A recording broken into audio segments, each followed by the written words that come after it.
What's going on, Pretoria? And all the people who drove from Johannesburg.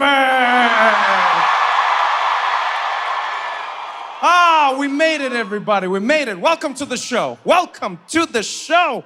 Oh, I'm so happy to be here. Thank you for coming out.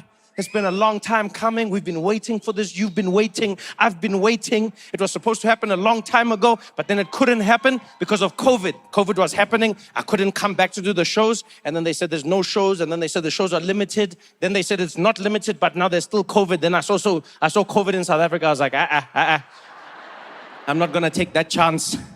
Yeah, because COVID in America was easy. They just asked you. They're like, please don't go outside. And if you did, they were like, well, we tried.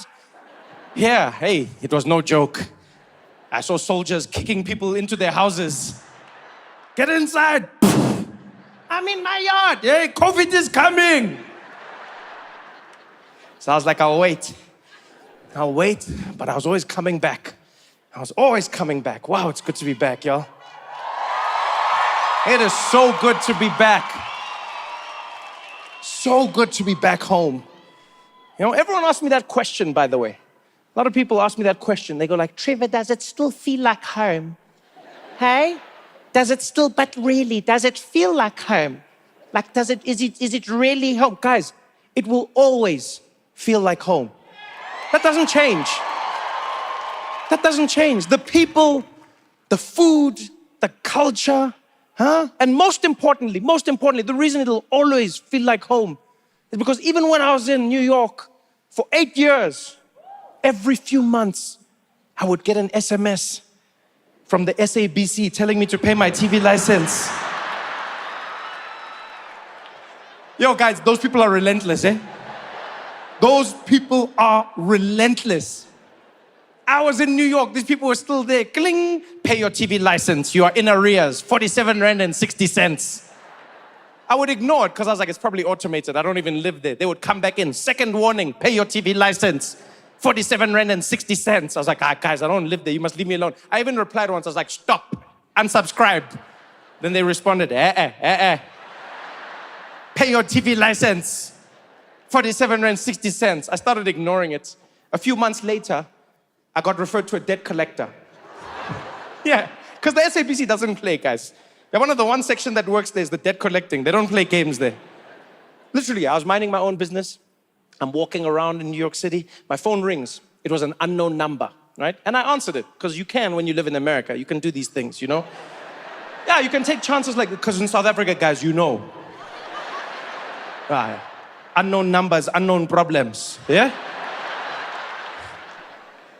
So I answered the phone. I was like, hello? And the voice on the other side was like, hi, Mr. Noah. Am I speaking to Mr. Noah? I was like, yes. Like, hi, Mr. Noah, you speaking to Johan here?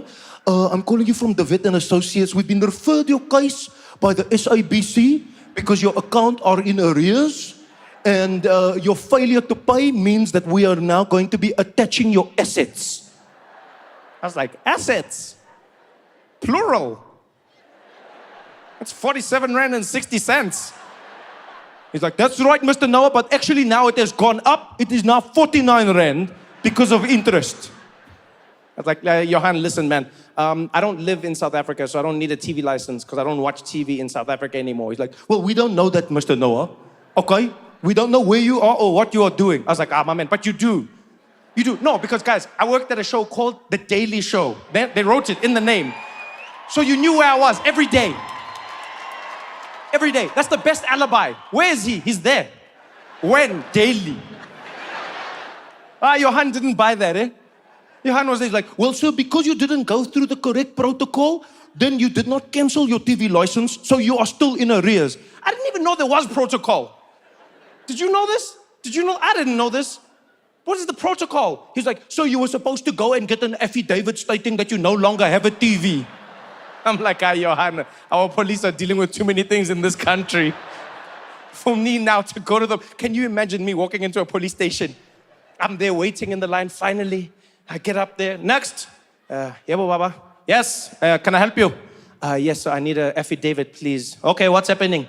I don't have a TV. Oh, they stole it.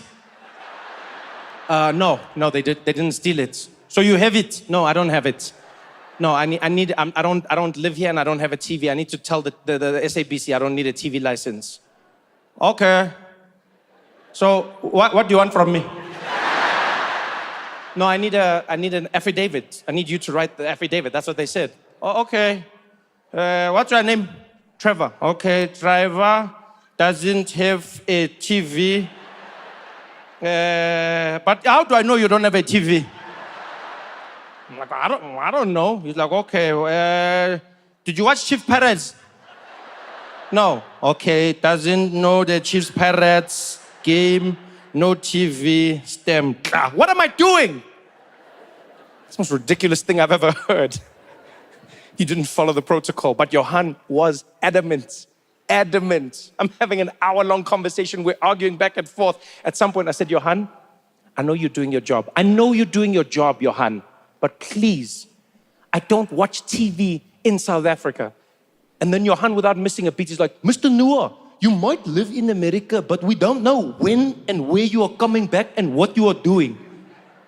I'm like, what? He's like, yeah, unbeknownst to us, you may be watching TV here.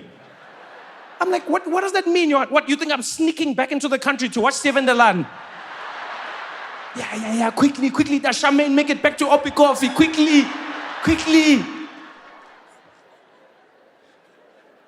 So I paid. Yeah, it's the right thing to do. I couldn't wait to get back home. I'm so excited. I was like, I have to get back to South Africa. I have to get back to South Africa. I have to get back to see you, to do the shows. Mostly because I'm tired of South Africans terrorizing everybody in my life. I'll explain what I mean. South Africans have become notorious around the world, right? Especially online. Whenever something happens online and South Africans get involved, people know you. Doesn't matter what country they're from. They're like, when South Africans get on Twitter, you must cross the street. And it's the same for me. Every time I announce I'm going to be doing shows in any country that isn't South Africa, yo guys, South Africans get angry. Eh? South Africans get angry, start rioting in my mentions. People losing their minds. I'll be like, oh, I'm going to Germany. Recently, I was excited. I was like, oh, I'm going to Paris. I'm going to be doing a show in France. People lost it. Trevor, what the hell? When are you coming back to South Africa? Yeah, Trevor, you think you're better. When are you don't know? You don't want to perform here anymore. Yeah, no, Trevor, this country needs you. Why aren't you coming back? What? You're not South African anymore. What not? My favorite one was one guy who just wrote, we've also got Paris.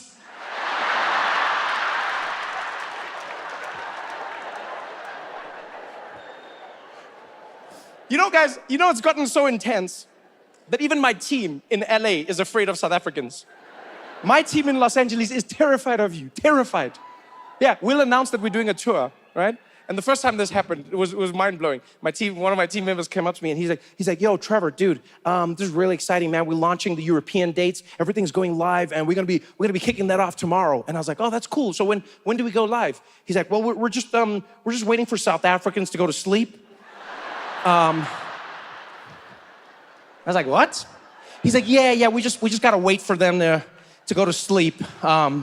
We've realized if we don't wait, then they come in, they're really angry that you're not coming home. So we wait for them, and then when the last one's asleep, then we load it online. I'm like, what are they saying? He's like, well, they say a lot of things. Some people say you think you're better than them, and some people say you've forgotten your roots, and look, to be honest, most of them just write this one word, pose.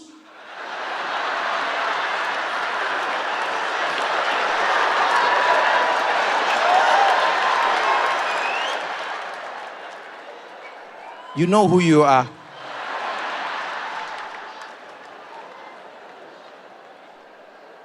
Now I'm busy there trying to explain.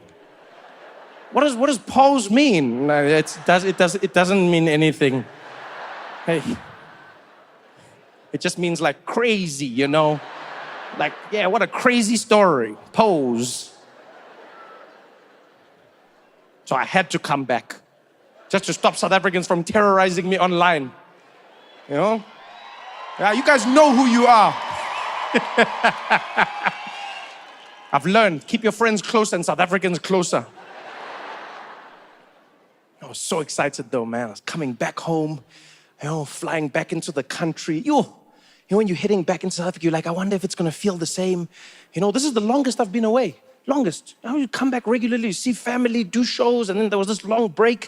And I was like, what's changed? But as soon as you land, you're like, no, guys, we've still got it, man. No, man, we've still got it.